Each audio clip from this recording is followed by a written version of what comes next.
اللہ تبارک و تعالیٰ نے قرآن میں کس کے لیے کہا وَلَا تَهِنُوا وَلَا تَحْزَنُوا وَأَنْتُمُ الْأَعْلَوْنَ إِن كُنتُم مُؤْمِنِينَ، رنجیدہ وہ نہ ہو، گھبرائیں وہ نہیں جس کے پاس ایمان کی طاقت ہو، لیکن اب جس کے پاس ایمان کی طاقت ہی نہیں وہ کیا کریں گے؟ وہ حضرت مودی کو دیکھ کے ڈریں گے، وہ حضرت یہودی کو دیکھ کے ڈریں گے، دنیا کی فتنے والی طاقت کو دیکھ کر وہ سلیوٹ کریں گے۔ لیکن جس کے دل میں اللہ کا ڈر ہوتا، جس کے دل میں حضرت محمد مصطفیٰ صلی اللہ علیہ وسلم کی سچی پکی محبت ہوا کرتی ہے، جس کے دل میں حضرات صحابہ کرام کے نقش قدم والی زندگی ہوا کرتی، وہ شخص کسی سے ڈرتا نہیں، بلکہ وہ شخص سینا سفر ہو کر دنیا والوں کو یہ کہتا، دنیا والوں کو یہ میسج دیتا کہ دنیا والوں سنو، ہم مسلمان ہیں، ہم اس نبی کے ماننے والے ہیں جس نبی کے ماننے والوں کی یہ تاریخ ہے کہ سینے چیر دیے جائیں، جسم کے ٹکڑے کر دیے جائیں،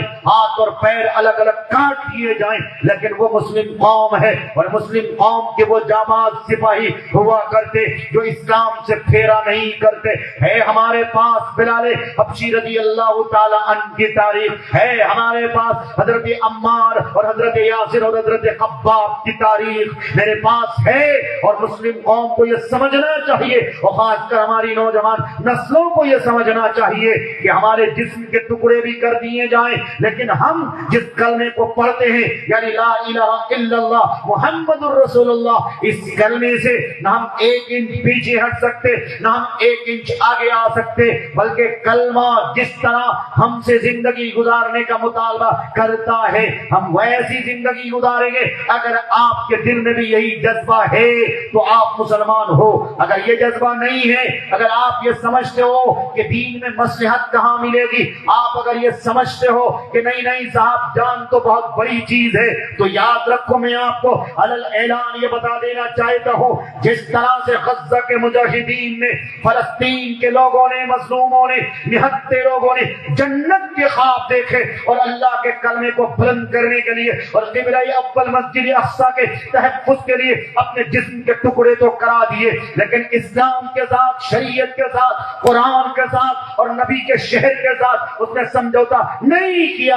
یہی وجہ ہے کہ آج دنیا فلسطین کو یا تو غازی کہہ رہی ہے یا تو شہید کہہ رہی ہے۔ میرے بھائیوں، میرے بزرگوں، آپ کو بھی ویسا ایمان اور ویسا جذبہ اور ویسے احساس پیدا کرنے پڑیں گے، تو کیا آپ اس کے لیے تیار ہو؟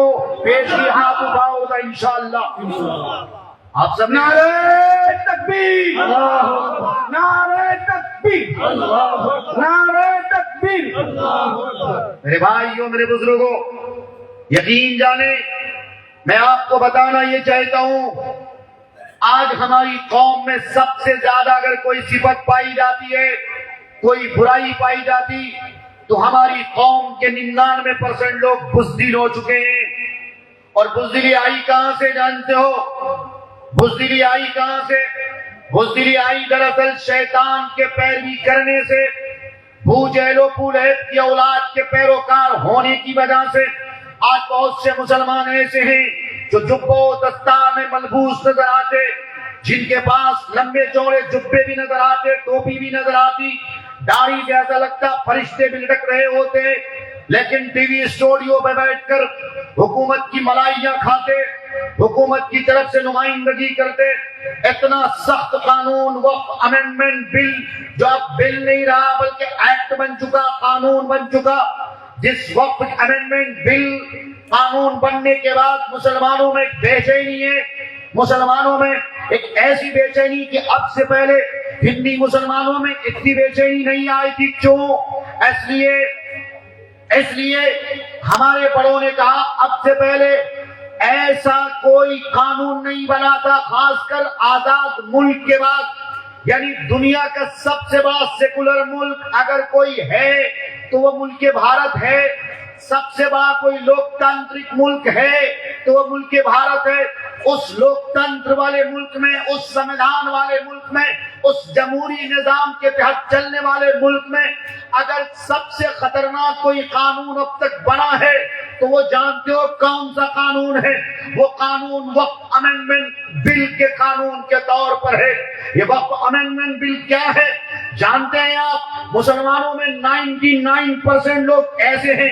ہماری نوجوان نسلوں کا حال تو یہ کہ ان کی انگلیاں صرف اور صرف انسٹاگرام کے ریلز پر چلتی ہیں. لیکن وہ بات بعد میں کروں گا. پہلے میں آپ سے بتانا یہ چاہتا ہوں, حکومت کی طرف سے یہ قانون لایا گیا اور حکومت کے نمائندوں نے کیا کہا جانتے ہو آپ نے بیان سنا ہوگا. چونکہ 2 اپریل سے لے کر 7 اپریل آج کی تاریخ ہے, کنٹینیو یہی خبریں چلائی جا رہی ہیں کہ یہ مسلمانوں کے ہت میں ہے. مسلمانوں میں وہ مسلمان جو غریب ہیں, جو دلت ہیں, جو شوشن ہیں, جو مظلوم ہیں, جو دبے کچلے ہیں, جو غریب ہیں, جو نادار ہیں, جو مفلس ہیں, جن کی حالت یہ کہ 2 وقت کی روٹی نصیب نہیں ہوتی, جن کی حالت یہ کہ ان کے جسم پہ کپڑے نہیں, جن کی حالت یہ کہ ان کے سر پر چھت کا انتظام نہیں. حکومت یہ دعویٰ کرتی ہے کہ ایسے دلتوں کے حق میں, ایسے مظلوم مسلمانوں کے حق میں, ایسے غریب و نادار مسلمانوں کے حق میں ہم وقت امینڈمنٹ بل لا کر ان کی طرفداری کریں گے. ان کے لیے ہم کچھ ایسا سسٹم لائیں گے جس سے ان کی غریبی دور ہوگی, مسلم قوم ایک اچھی قوم بنے گی.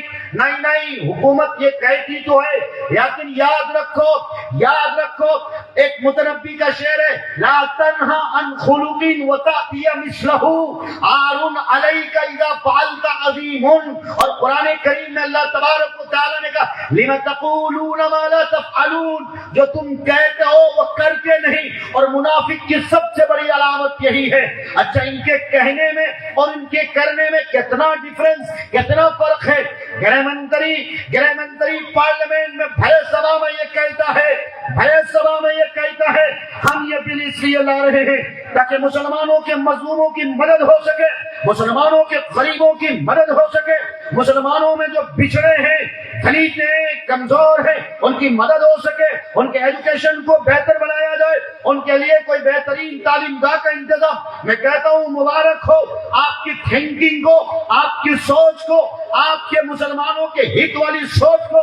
لیکن گرہ منتری صاحب, آپ جو مسلمانوں کے ہت میں اتنا بہتر سوچتے ہو, میں کہتا ہوں نہ سوچیں. آپ کو میری ضرورت نہیں ہے, آپ کو میری ضرورت نہیں ہے. اگر آپ کو میری ضرورت ہوتی تو پھر اسی پارلیمنٹ میں آپ کا ایک منتری چیخ کے یہ کیسے کہہ سکتا ہے, یہ کیسے کہہ سکتا کہ اس امینڈمنٹ بل میں جہاں اگر سدسیتا کی بات ہوگی, ممبر شپ کی بات ہوگی, وہی تو ہندو بھی ہوں گے, وہی تو مہیلائیں بھی ہوں گی. مطلب صاف ہے کہ جو وقت کی پراپرٹی ہے, جس پر صرف اور صرف ملکیت اللہ کی ہے, جس پر اگر حق ہے تو صرف اللہ کا ہے, اس ملکیت کو اور اس وقت کی پراپرٹی کو تم چھیننا چاہتے ہو. اور جانتے ہو امت شاہ صاحب نے کیا کہا؟ امت شاہ صاحب نے یہی کہا کہ آج مسلمانوں کے وقف کے پاس وقف کی جائیداد ٹوٹل کتنی ہے؟ 39 لاکھ ایکڑ زمین مسلمانوں کے پاس وقف کی پراپرٹی کی شکل میں ہے. لیکن 39 لاکھ ایکڑ زمین میں صرف اور صرف اویدھ کے طور پر اگر دیکھے جائیں, یہ امت شاہ صاحب کے بیان سے صاف سمجھ میں آتا کہ 22 لاکھ ایکڑ زمین جو وقف کی پراپرٹی ہے وہ اویدھ زمین ہے. یعنی حکومت اس کو سب سے پہلی فرصت میں قبضہ کرنا چاہیے. اچھا, ایک بات میں آپ کو بتاؤں, روک کر پہلے آپ سمجھ لیں. وقف یہ کہتے کسے ہیں, پہلے ذرا سا یہ سمجھ لیں. آپ جانتے ہیں وقف کسے کہتے ہیں؟ جو مسجد کے لیے, مدرسے کے لیے, خانقاہ کے لیے, عیدگاہ کے لیے, مسلم غریب بچوں کے شادی کے لیے, یا اسی طرح سے اسکول کے لیے یا اور دینی رفاہی کام کے لیے زمین دی جاتی ہے, اس کو وقف کہا جاتا. اور 2024 سے پہلے وقف کی یہ خاص 4 پوائنٹس ہیں, خاص 4 پوائنٹس جس کی وجہ سے ہندوستان کے سمویدھان میں اسلامک قانون کے تحت یہ قانون بنایا گیا تھا, جس کو ہم نے ایکسپٹ کیا تھا, جو آزاد ملک کے بعد جانتے ہو بابا صاحب بھیم راؤ امبیڈکر نے بنایا تھا. وہ 4 پوائنٹس پہ پہلے آپ سمجھیں. پہلا پوائنٹ اس میں یہ ہے, پہلا پوائنٹ, فرض کرو آپ کے امام صاحب جس مسجد میں نماز پڑھاتے ہیں, وہ مسجد کی جگہ آپ ہی لوگوں میں سے کسی نے وقف کی ہے نا بھائی, آپ کے دادا پردادا میں سے کسی نے وقف کی ہے. ضروری تو یہ نہیں کہ وقف کردہ زمین جو وقف کیا ہے, یعنی واقف نے جو وقف کیا ہے وہ باقاعدہ طور پر رجسٹرڈ کیا ہو؟ ضروری ہے؟ ضروری نہیں. لیکن 2024 وقف امینڈمنٹ بل سے پہلے قانون یہ تھا، واقف یعنی وقف کرنے والے نے اگر زمین کو وقف کر دیا، اب وہ چاہے رجسٹرڈ ہو یا نہ ہو، نماز پڑھ لینے کے بعد، مدرسہ چلا لینے کے بعد، قبرستان ہو جانے کے بعد، عیدگاہ ہو جانے کے بعد، یا اسی طرح دینی کوئی کام ہو جانے کے بعد آٹومیٹکلی وہ زمین وقف ہو جاتی ہے. پہلی